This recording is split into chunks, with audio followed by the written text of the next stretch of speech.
keberangkatan tapi tidak bisa karena jadwalnya tidak pas gitu ya. Iya, iya. Ya, akhirnya satu kelas ini ada 40 orang yang kelas yang bisa hadir.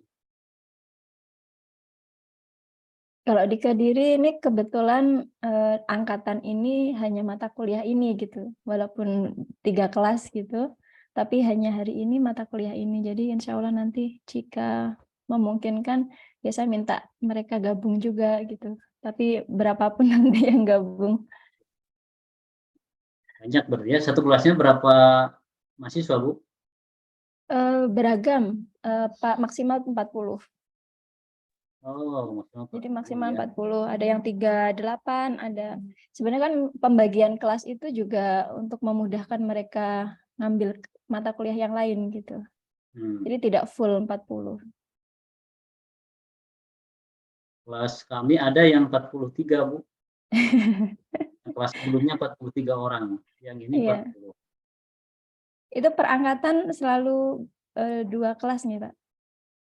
Lebih, Bu. Lebih ya? Ada 6, yang angkatan sekarang 5 kelas. 5 kelas, 5 mantap. kelas untuk jurusan sosiologi. Sosiologi. Itu udah Iya. dikurangi gitu ya, karena mungkin perhitungannya kan total satu fakultas. Di awalnya ada 4 jurusan, ada 4 prodi. Iya. Prodi pindah ke FEBI, Hmm. di manajemen, dulu di FISIP. Sekarang tinggal 3 prodi. Maka jumlah total itu kemudian didistribusikan ke 3 jurusan, jadi banyak. Jadi Gitu. alokasi kelasnya ini targetnya tambah mahasiswa. Sama mahasiswa begitu. Jadi sempat ada satu angkatan itu sampai 6 kelas dengan jumlah satu rondelnya itu ada yang 40, 43. Ini emang banyak sekali. Sudah mulai banyak yang tertarik dengan sosiologi sepertinya. Ya, alhamdulillah ya, sejauh ini. Iya. Dulu di zaman-zaman masih kuliah, dulu masih terbatas yang tertarik karena belum tahu ya sosiologi itu apa gitu. Belum banyak yang tertarik. Tapi di UGM, saya waktu dulu S1, satu kelas, satu angkatan itu. Sampai sekarang satu kelas. Masih satu kelas? Masih satu kelas dengan jumlah 30-an, 30 orang. Apa pertimbangannya, Pak? Kok mempertahankan? Ya karena mungkin ngitung rasio ini juga, rasio dosen, Dosennya ya? rasio siswa, kemudian juga mungkin dihitung dengan jumlah total dari prodi yang lain satu fakultas. Waktu itu kami pernah berkunjung ke UGM, ke alma mater saya. Saya Iya. kan ditanya, maksudnya berapa satu angkatan di Bandung? Ada 6 kelas. Oh, pada kaget. Banyak sekali. Dengan jumlah satu kelas sampai 40 orang.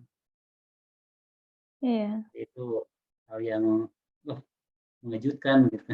Iya, banyak itu.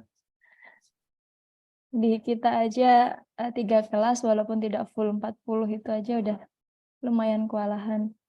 Karena Ya, ini ya, apa, mungkin kalau di kampus-kampus, seperti kami ini kan masih ini ya, merintis kepercayaan mereka gitu terhadap prodi kami. Jadi prodi sosiologi agama dulu ya masih dilihat, ya apa bedanya sama perbandingan agama gitu. ya, ya. Jadi belum kelihatan gitu sosiologi agamanya itu kuat di apanya gitu. Beda dengan kampus-kampus yang sudah besar itu kan sudah ada ini ya kepercayaan spesifikasinya masing-masing gitu. Betul, ya ada ciri khasnya. Iya. Ya, makanya salah satu concern saya misalnya terutama dengan memiliki media sosial itu Bu. Jadi salah satunya adalah membangun konfidensi gitu ya, kepercayaan diri di kalangan mahasiswa. Juga kan ada teman-teman yang di asosiasi aksi itu, mereka berjuangnya ke atas bagaimana misalnya sosiologi ini sampai ke mengakses ke level-level atas gitu ya. Kalau saya di media sosial kan me ya membangun konfidensi itu, mengenalkan ke mahasiswa. Iya. Jadi ke atasnya ada asosiasi yang di bawahnya mungkin memang harus berjuang di media-media yang populer supaya diterima oleh oleh mahasiswa, oleh SMA gitu, Iya, dikenalkan melalui media-media yang populer. iya memang sekarang eranya di situ. Mereka mengenal itu ya dari sana. Kemarin juga banyak teman-teman yang mungkin follower-nya semakin banyak ya, Pak, bertambah. Kemarin teman-teman Alhamdulillah. banyak itu, maksudnya kan pemahaman awal gitu, tentang sosiologi banyak hal yang, ditulis di sana gitu. Mungkin kalau untuk mendalami kan perlu membaca lagi, tapi setidaknya tahu apa saja sih yang dikaji sosiologi itu gitu. Jadi di sini tuh kadang perdebatannya masih masih ini ya, eee, kalau terlalu mengkaji sosiologi ini terus letak agamanya di mana? Lah kadang mahasiswa ketakutan di situ. Posisi agama itu di mana kemudian gitu yang membedakan sosiologi dengan sosiologi agama. Kita masih masih ini ya, apa, membangun, kesepahaman dengan dosen-dosen yang lain juga gitu, karena di sini juga yang base sosiologi juga terbatas gitu. Sama Bu, di tempat kami juga di Bandung yang basic-nya S1-nya ya, S1-nya sosiologi, waktu periode saya baru cuma saya. Kalau yang Sama lainnya dari mungkin S2-nya, S3-nya, oh kan gitu. itu, apa namanya, porsinya beda gitu ya, dosisnya beda dengan mereka yang Iya, belajar S1 dari gitu, S1. Iya. pasti beda pengalamannya.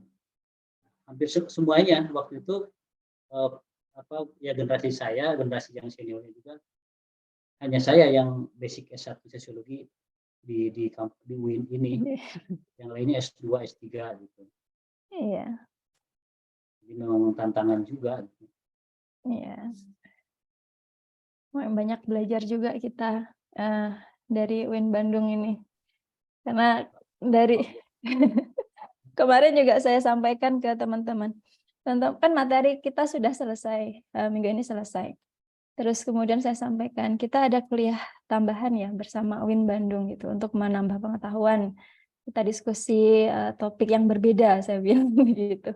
"Apa Bu?" Jadid Butler, "Ah, siapa itu?" Jadi kita ini masih masih benar-benar menjelaskan postmodern itu yang di base-nya postmodern gitu. Jadi tokoh-tokoh yang mengenalkan postmodern, jadi kayak kayak seperti yang saya share ke jenengan itu ya RPS-nya seperti itu.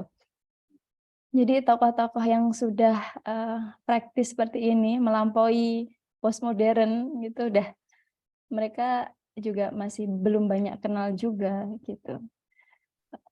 Saya tawarkan sebenarnya, mau belajar ini dan seterusnya gitu di awal-awal perkuliahan gitu. Jadi mereka belum ada gambaran sama sekali gitu.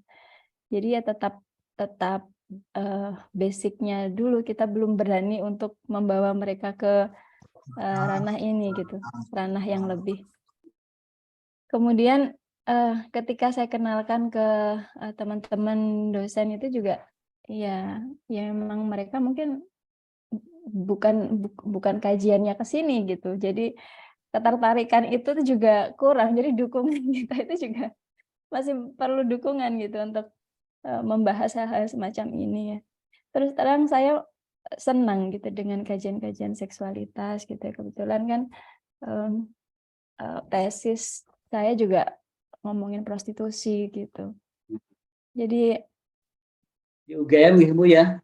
enggak, S2-nya di UGM, Oke, satunya usianya tapi di Surabaya, gitu. Jadi isunya kan udah kelihatan ya kalau di UGM itu, kalau nggak tuh, cultural studies gitu ya, kajian-kajian, kuasa jadi seperti itu ya, pos-pos gitu, arah-arahnya ini, konflik mungkin itu. pembimbingnya siapa dulu Bu? Dulu saya berharap Prof. Heru, tapi dilempar ke Bu Partini. Oh Bu Karena Partini, Karena saya saya ngomongin tentang, apa, prostitusi gitu ya, ngomongin tentang PSK, jadi karena beliau mengampu gender, jadi ya ke Bu Kartini. Sebenarnya sebelumnya saya udah, sowan ke Prof. Heru untuk minta ini, karena pengennya itu diarahkan ke Posmo gitu. Membahas itu, tapi kajian lebih diarahkan ke Posmo gitu. Tapi karena udah dilempar ke Bu Partini ya sudahlah. Tapi tetap berusaha bertahan pakai disiplin tubuhnya Foucault gitu ya. Walaupun nggak tahu ya, kurang maksimal saya rasanya gitu. Ya, nah, di atmosfer UGM dia ngerasain. Iya, Kita mulai saja Bu ya. mangga. Ya, baik. Saya akan mulai perkuliahan hari ini. Bismillahirrahmanirrahim. Assalamualaikum warahmatullahi wabarakatuh. Assalamualaikum warahmatullahi wabarakatuh. Selamat datang. Ini ada Ibu Ika Silviana dari Sosiologi IAIN Kediri. Kemudian juga ada teman-teman dari Sosiologi UIN Bandung dan juga dari Sosiologi Agama IAIN Kediri. Mudah-mudahan sudah tergabung, sudah join di di kelas. Ini sama-sama kelas terakhir sebenarnya, di kami juga kelas terakhir untuk pembahasan materi postmodernism. Nah, hari ini kita akan membahas tema terakhir di mata kuliah teori sosiologi postmodernism, yaitu feminisme dan postmodernism, yang secara spesifik nanti mungkin akan membahas gagasan dan pemikiran dari Judith Butler. Ya. Alhamdulillah di siang kali ini kita kedatangan tamu dari IAIN Kediri, Sosiologi Agama, Mbak Ika Silviana, yang nanti akan menyampaikan materi. Jadi mungkin teknisnya akan diberikan kesempatan pada Ibu Ika Silviana untuk menyampaikan materi. Nanti teman-teman bisa menyimak, dan setelah itu nanti akan ada sesi tanya jawab ya. Silakan nanti dari teman-teman di Bandung dan juga teman-teman dari Sosiologi Agama IAIN Kediri. Nah, kalau nanti sudah ketemu, bolehlah itu on cam, biar nanti pada ngelihat juga, saling kenal. Oh, ini yang dari Kediri ya, dari Bandung kan ramai kalau begitu ya. Baik, saya kira pengantarnya dari saya itu, nanti dipersilakan secara penuh kepada Mbak Ika Silviana untuk menyampaikan materi hari ini, yaitu tentang feminisme dan postmodernisme, terutama dari perspektif Judith Butler. Dari saya itu, Mbak Ika, monggo. Melok osa. Ya, sen kok wong lho. Oke, Pasti Kediri ini. rame nih. Oke. Assalamualaikum warahmatullahi wabarakatuh. Waalaikumsalam. Alhamdulillahirrahmanirrahim. Terima kasih kesempatannya yang diberikan kepada saya untuk sedikit sharing dari apa yang saya tahu ya. Mungkin Pak Dede lebih banyak tahu. Karena udah beberapa kali berdiskusi tentang ini gitu ya. Saya beneran di sini tuh rasanya kok butuh teman diskusi gitu di Kediri itu, ya Allah. Rindu sekali suasana Jogja. Jadi teman-teman, perkenalkan, nama saya Ika Silviana, saya dari IAIN Kediri. Saya di sini mengampu mata kuliah postmodern di Sosiologi Agama. Langsung saja, saya share screen nggih, Bapak. Bisakah?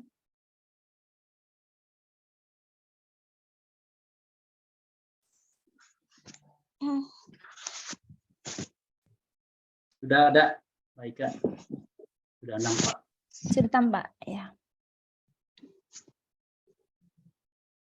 Oh, kebesaran ya.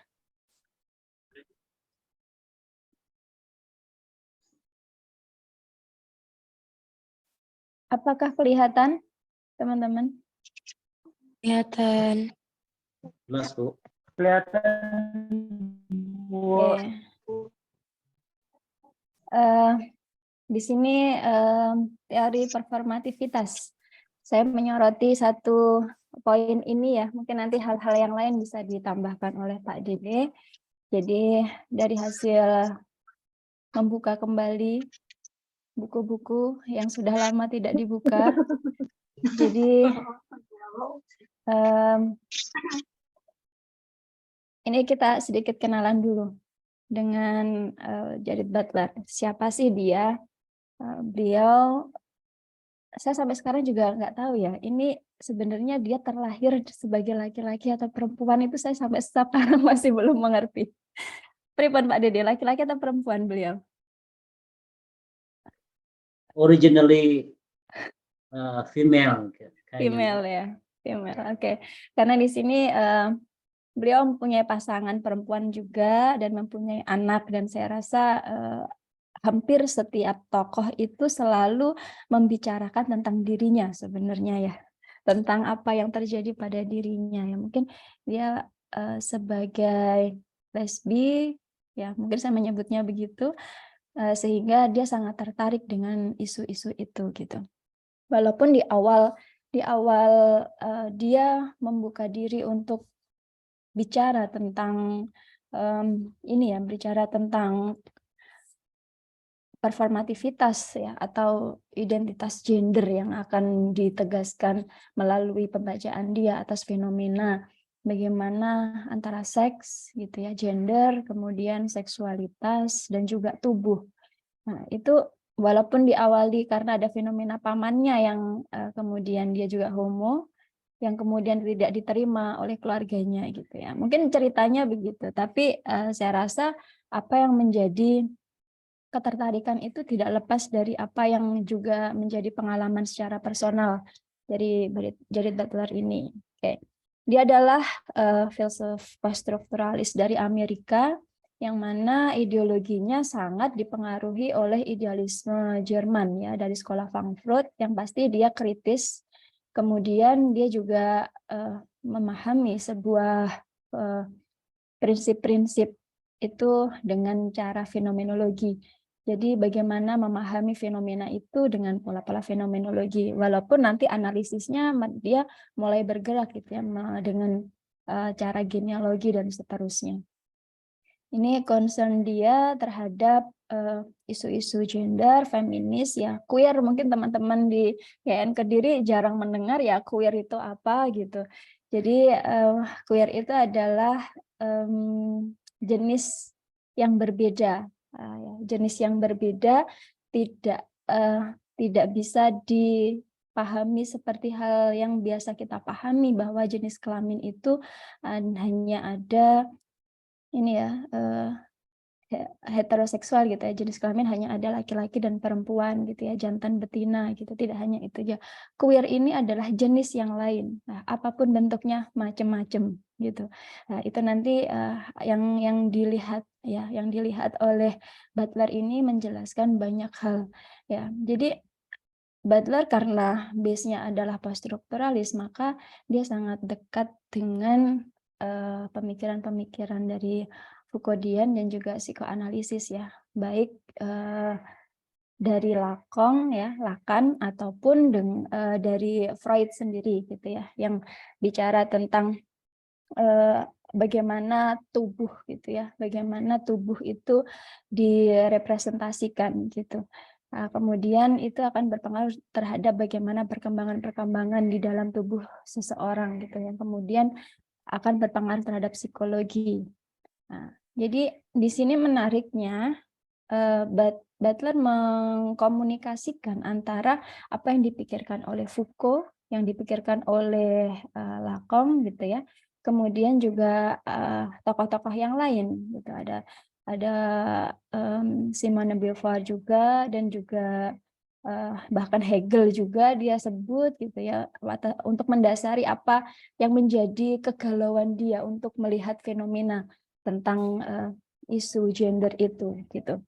Nah, di sini diskursus ditekankan ya sebagai sarana untuk memahami kondisi tubuh, yang mana sejauh ini tubuh selalu tidak bisa melepaskan diri dari diskursus gitu ya, wacana-wacana yang dibangun oleh orang-orang yang mempunyai kepentingan gitu ya. Artinya di sini ada kuasa yang bermain untuk mengendalikan tubuh gitu.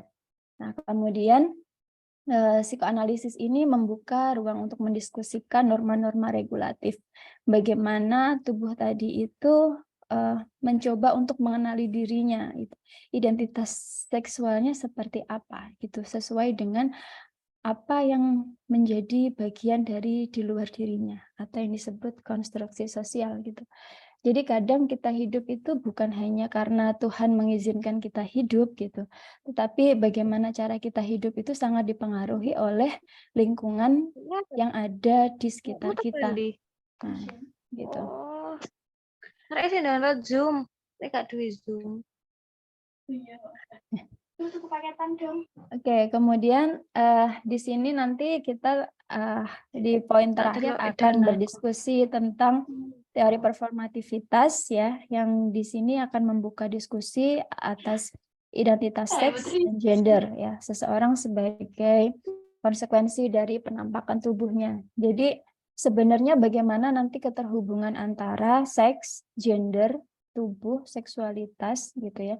Kemudian bagaimana campur tangan dari masyarakat gitu ya, norma-norma yang menjadi pembentuk identitas itu gitu. Nah, nanti teori performativitas itu arahnya akan berdiskusi ke sana. Oke. Selanjutnya di sini saya memulai dari penjelasan atas poststrukturalisme karena beliau berangkat dari poststrukturalis gitu, bahwa apa yang menjadi kajiannya itu selalu dia lihat ya dari sudut pandang kehadiran bahasa. Jadi tidak ada sesuatu itu di luar bahasa. Jadi semua itu selalu dilingkupi oleh bahasa. Bahasa yang menjadikan hidup itu gitu. Jadi tidak ada hidup yang terlepas dari bahasa. Nah, itu poststrukturalis selalu mendasarkan pada itu. Nah, kemudian di sini Butler membuat tekanan terhadap bagaimana porsi bahasa itu bekerja di dalam mendekonstruksikan gerak tubuh manusia. Jadi seakan-akan penjelasan atas jenis kelamin, penjelasan tentang gender, penjelasan tentang apa yang harus dilakukan atau peran-peran sebagai manusia yang memiliki ciri seks tersendiri, masing-masing seks itu selalu terpentok atau terbatas oleh definisi-definisi bahasa. Jadi padahal sekarang ya mungkin di saat kita kecil kita hanya mengenal bahwa ada laki-laki dan perempuan gitu ya. Ketika kita sudah semakin dewasa itu kita menemui banyak jenis gitu. Ada yang andro gitu ya, yang androgyny. Jadi kita mengetahui fenomena-fenomena ya yang kemarin sempat viral di Indonesia itu kan fenomenanya Manganang itu yang jadi oh ada ya manusia yang begitu gitu. Ada kelamin ganda. Padahal sebelum-sebelumnya itu banyak sekali kajian-kajian itu. Cuman di Indonesia sempat viral itu gitu. Kemudian bagaimana kemudian masyarakat merespon itu gitu. Nah, itu terjadi di Indonesia akhir-akhir ini. Padahal di negara lain sudah banyak sekali pergolakan yang mempermasalahkan fenomena itu gitu. Nah, itulah yang disebut di sini bahwa penjelasan atau definisi bagaimana bahasa menjelaskan itu tidak bisa mengikuti bagaimana kecepatan realitas itu bergerak gitu. Jadi kosa gerak itu terbatas karena bahasa yang mendefinisikan itu juga terbatas. Padahal realitasnya udah macam-macam sekali gitu. Nah, di sini poststrukturalis itu menyoroti itu gitu. Artinya di sini bagaimana adanya proses membatasi manifestasi kemanusiaan gitu. Jadi bingung juga manusia sekarang gitu. Kita menghargai kemanusiaan atau kita patuh terhadap aturan nih gitu. Jadi inilah yang kemudian menjadi pergolakan di setiap individu ya, terutama bagi mereka-mereka yang dianggap lain gitu ya, yang dianggap the other gitu ya, yang dianggap berbeda dari norma yang ada. Nah, di poststrukturalis menyoroti itu sehingga Butler sendiri mengarah untuk melihat ya batas-batas diskursus yang menjelaskan tentang gender, seks, seksualitas dan tubuh gitu. Kalau di awal kita memahami bahwa seks itu suatu hal yang terberi dari Tuhan gitu ya, kodrat natural gitu ya, natur. Sedangkan gender itu dipahami sebagai hal yang sifatnya nurtur gitu, buatan, konstruksi manusia.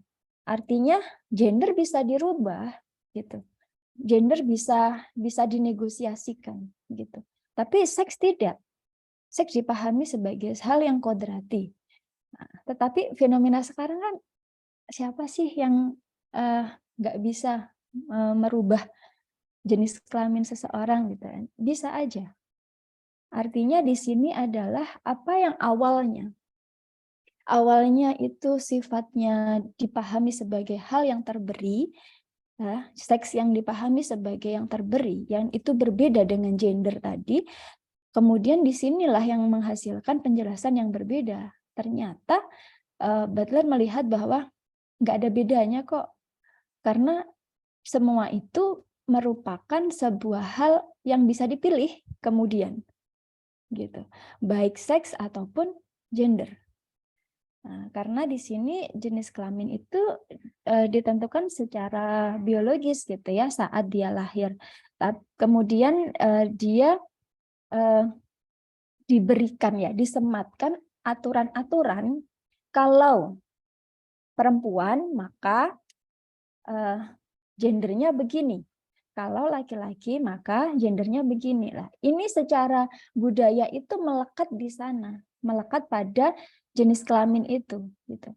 Pada akhirnya di sini kita bertanya Butler bertanya lagi, kalau memang itu gender tadi itu diekspresikan sesuai dengan apa yang diharapkan oleh masyarakat terkait jenis kelamin tertentu itu. Ketika jenis kelaminnya tadi itu berbeda, maka gendernya juga akan berbeda kan. Nah, maka ketika dibalik gimana logikanya? Nah, gitu. Jadi artinya nggak ada jarak antara gender dengan seks. Jadi karena gender yang awalnya itu dikonstruksikan kemudian harus melekat pada jenis kelamin tertentu tadi. Kalau jenis kelaminnya berbeda kan gendernya juga akan berbeda mengikuti itu. Nah, itu akan terus berubah. Sedangkan apa yang dialami oleh tubuh manusia itu tidak ada yang tahu. Dia akan bisa berubah seiring berkembangnya waktu.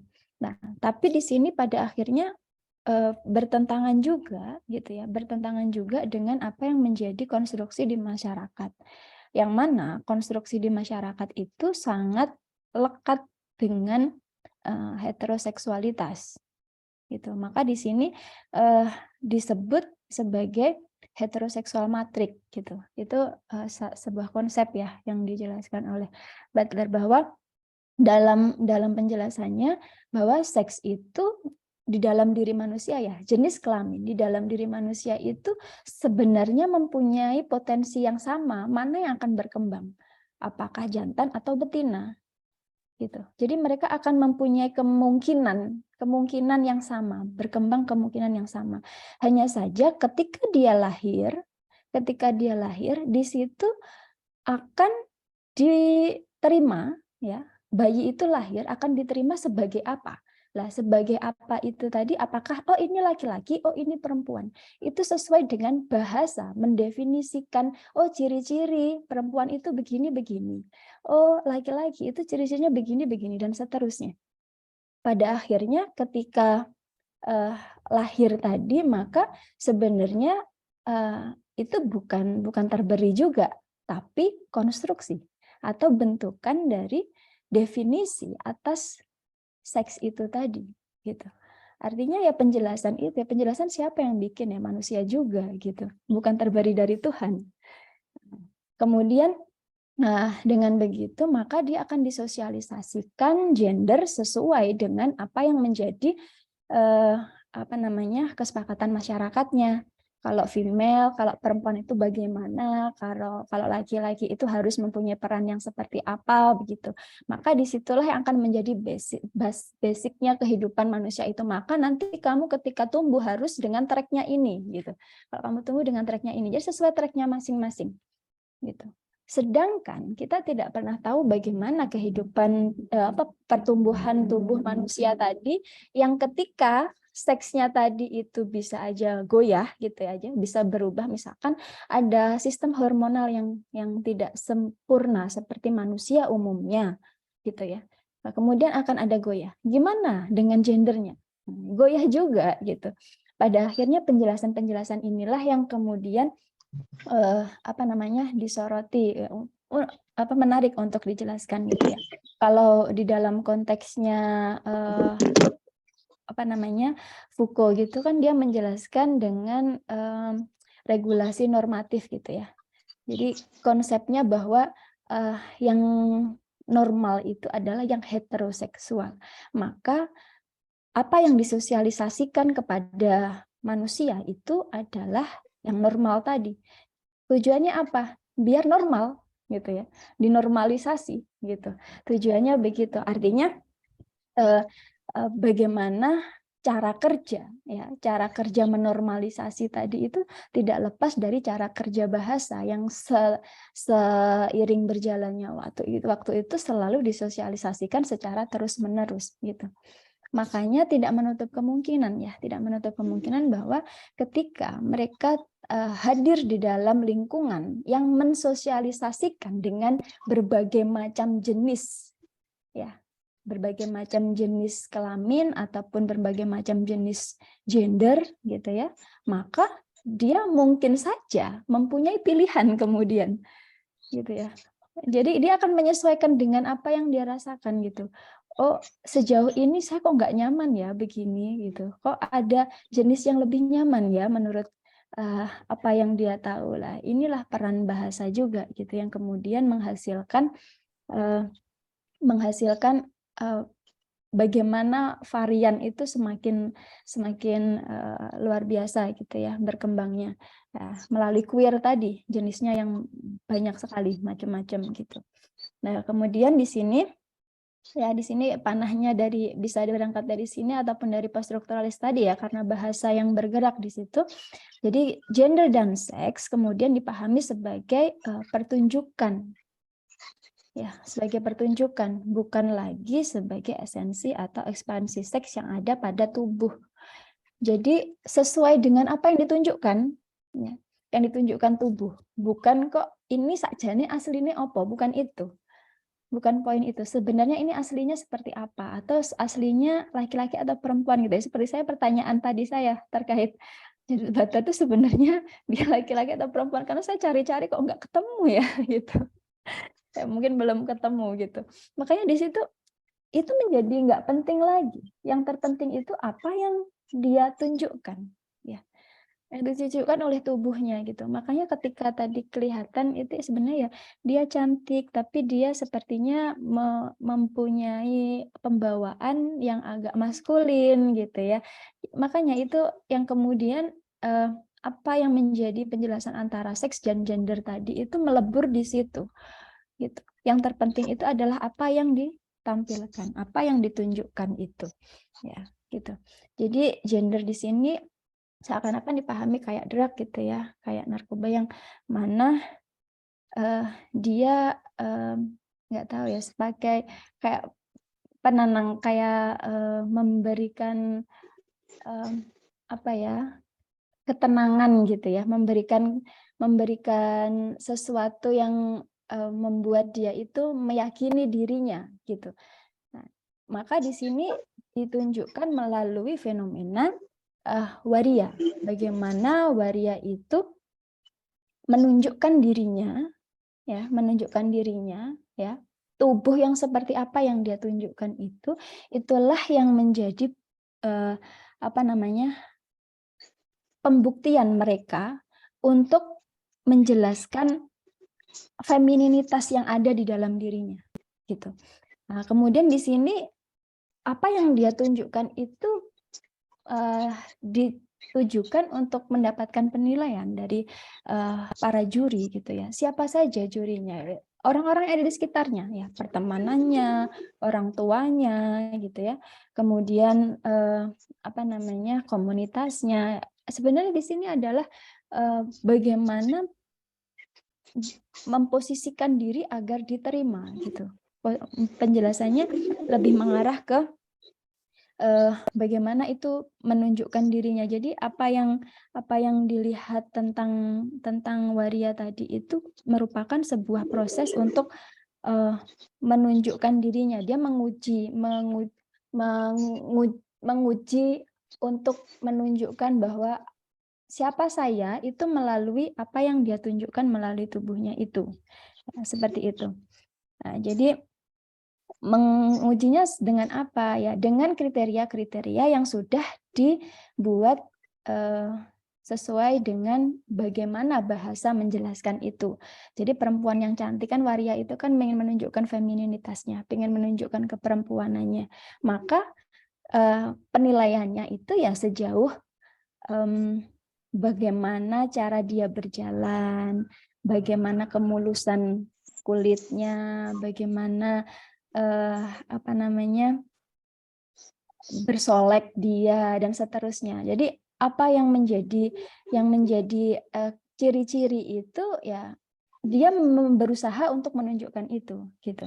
Nah, disinilah yang disebut bagaimana gender dan seks tadi itu kemudian mencari identitas gitu.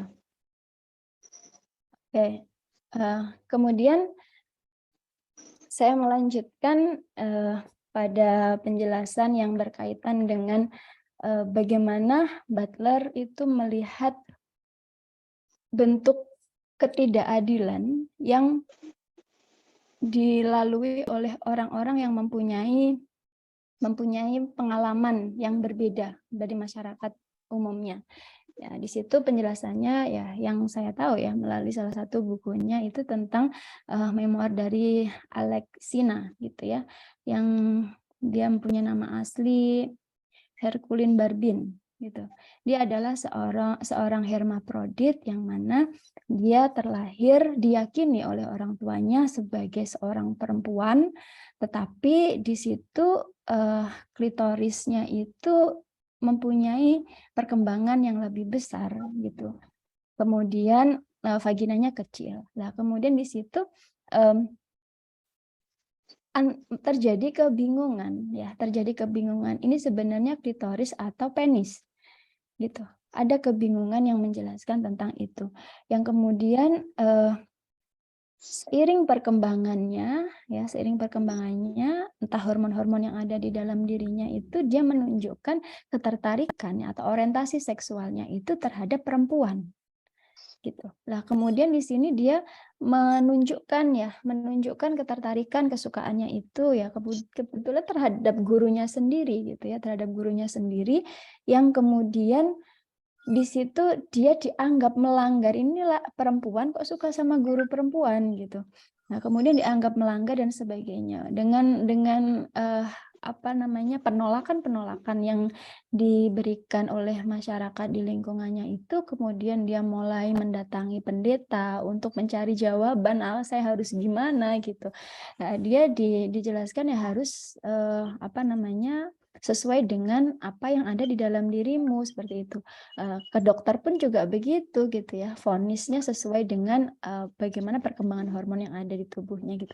Dan pada akhirnya diputuskan gitu ya secara hukum gitu ya oleh hakim bahwa dia divonis sebagai laki-laki gitu. Dia divonis sebagai laki-laki. Lah kemudian karena pertentangan yang ada gitu ya, pada awalnya ketika belum ada keputusan dia itu sebagai laki-laki, dia merasa hidup, dia merasa menikmati apa yang menjadi ekspresi dari tubuhnya. Dia merasa apa yang menjadi identitasnya itu ya sesuai dengan apa yang dia ekspresikan. Tapi ketika dia diputuskan sebagai laki-laki, maka mau tidak mau dia harus mengikuti role sebagai laki-laki. Bagaimana laki-laki itu harus bertindak gitu ya, harus mengikuti gender yang seperti apa begitu. Nah, kemudian dia di situ justru semakin mempunyai banyak ketertekanan gitu. Ketertekanan yang pada akhirnya dia mengakhiri hidupnya gitu ya dengan menghirup gas gas LPG itu gitu. Nah, inilah yang kemudian disoroti gitu ya oleh Foucault dan juga Butler gitu ya. Jadi Foucault di sini menjelaskan bahwa seksualitas itu merupakan multiplisitas libidinal pradiskursif, yang mana seksualitas itu tidak bisa lepas dari kuasa. Jadi apa yang menjadi penjelasan dari siapa sih Alexina itu? Oh, dia laki-laki, itu nggak bisa lepas dari kuasa yang disampaikan oleh dokter, pendeta, dan juga hakim yang memutuskan kalau dia sebagai laki-laki gitu. Padahal dia justru lebih tenang jika tidak ada putusan itu, mungkin ya, mungkin seperti itu gitu. Tapi pada dasarnya kehidupan manusia itu nggak bisa lepas dari itu gitu. Pada akhirnya setiap manusia itu harus jelas ya, harus jelas sesuai norma yang ada gitu. Nah, kemudian di sini selalu diproduksi dan dikonstruksikan dalam praktek kesejarahan tertentu gitu ya. Artinya putusan itu atas dasar apa itu ya sesuai dengan rezim yang seperti apa yang mampu membuat putusan semacam itu gitu. Saya rasa akan berbeda ya bagaimana keputusannya yang ada di di masing-masing negara gitu ya. Di masing-masing negara akan mempunyai kondisi yang berbeda. Nah, di sini dilihat Foucault ya secara dualisme bahwa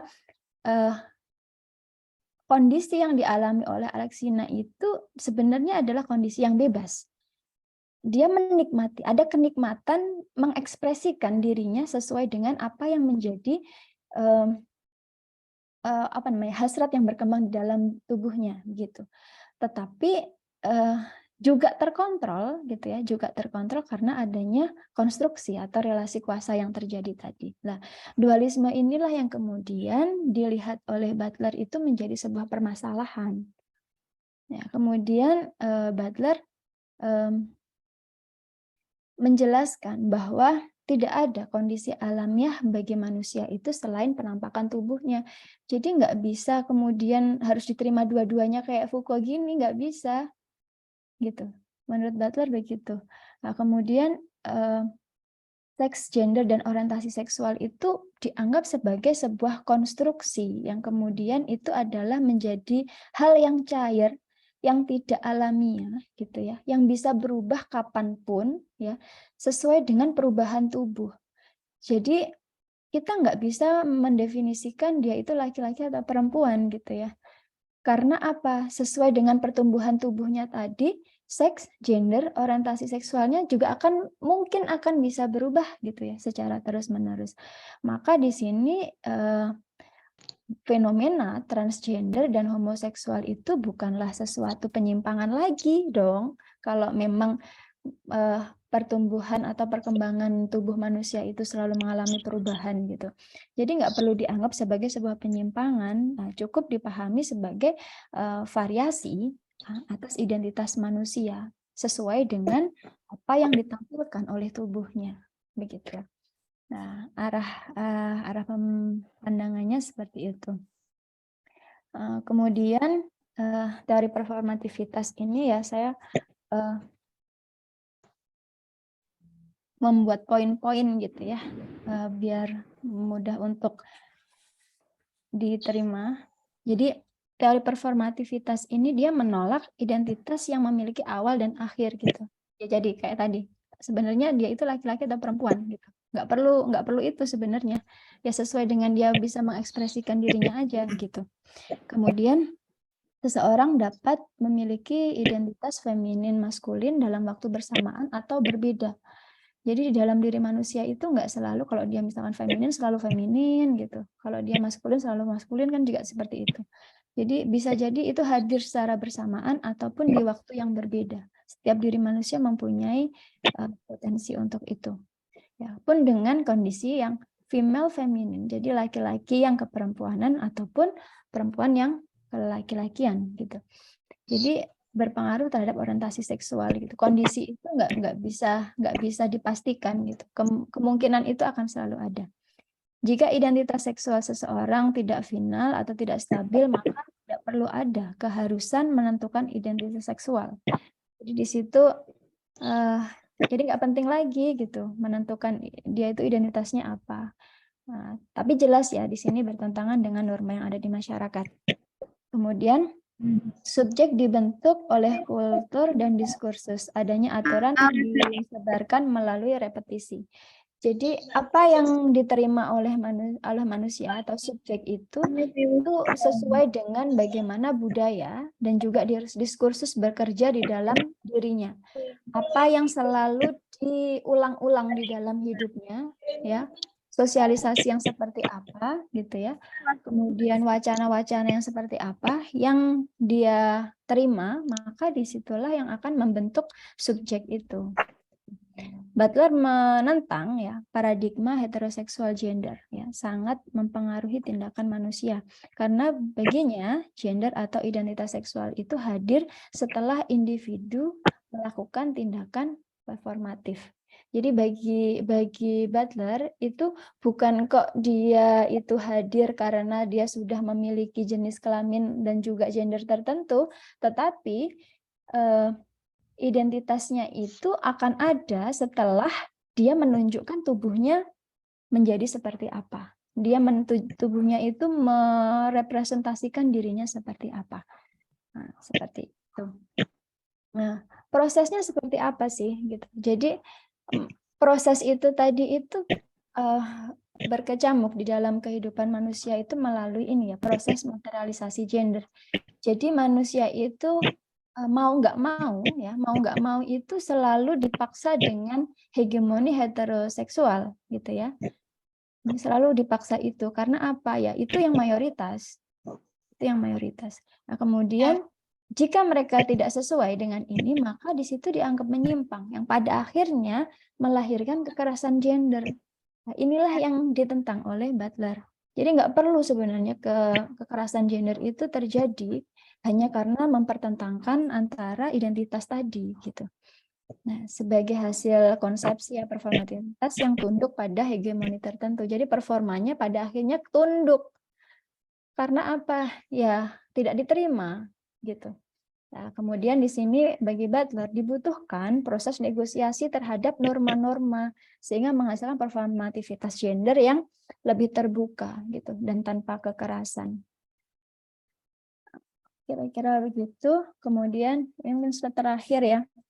Jadi performativitas gender itu tindakan gender tidak dilakukan secara otomatis tetapi dilakukan dengan niat bawah sadar yang sejalan dengan norma gender di masyarakat. Jadi pada akhirnya performativitas gender itu menyesuaikan gitu ya, beradaptasi dengan apa yang menjadi kesepakatan di masyarakat. Jadi performatif itu adalah suatu konsep bahasa mampu berfungsi sebagai bentuk aksi sosial dan berdampak menciptakan perubahan yang diperlukan. Jadi tujuannya teori ini lahir itu agar ada bahasa yang mampu untuk menjelaskan bentuk-bentuk yang berbeda tadi gitu ya, untuk menciptakan sebuah perubahan. Kemudian performativitas gender di sini mengacu pada gagasan bahwa gender bukanlah kualitas yang tetap dan inherent gitu ya. Atau kemudian melainkan konstruksi sosial yang terus-menerus ditampilkan dan diperankan kembali melalui tindakan dan perilaku sehari-hari. Jadi performativitas gender itu bukan sesuatu yang tetap ataupun yang melekat gitu ya, melekat di dalam seseorang gitu. Tetapi itu bisa berubah kapanpun sesuai dengan bagaimana tubuh tadi itu memilih untuk menampilkan dirinya dalam perilakunya setiap hari. Jadi betul menyoroti di sini ada aktor, ada individu gitu. Di sini dia melihat aktor itu adalah sebagai pihak yang cenderung memiliki pengetahuan dan pemahaman bahwa mereka itu sedang berakting. Jadi apakah dia menjadi, ini jadi agak ingat dengan teori ini ya, interaksionisme simbolik ya, I and me gitu ya. Jadi dia bisa berakting di situ, dia menjadi seperti apa lah gitu ya. Jadi pilihan pada akhirnya gitu ya, pilihan dia menjadi dirinya atau dia menjadi diri yang diharapkan oleh masyarakat gitu. Nah, kemudian sedangkan individu itu merupakan manusia yang mengambil tindakan berdasarkan gender tanpa memikirkan sebagai yang wajar. Ya, berdasarkan gender yang di ini ya, jadi dia nggak memikirkan itu wajar atau enggak gitu, tetapi bagaimana dia mengambil tindakan itu sesuai dengan gender yang ada di dalam dirinya gitu.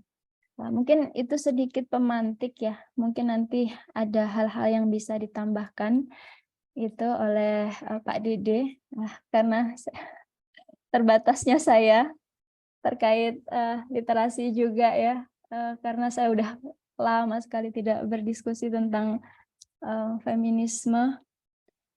Mungkin itu Pak Dede, terima kasih.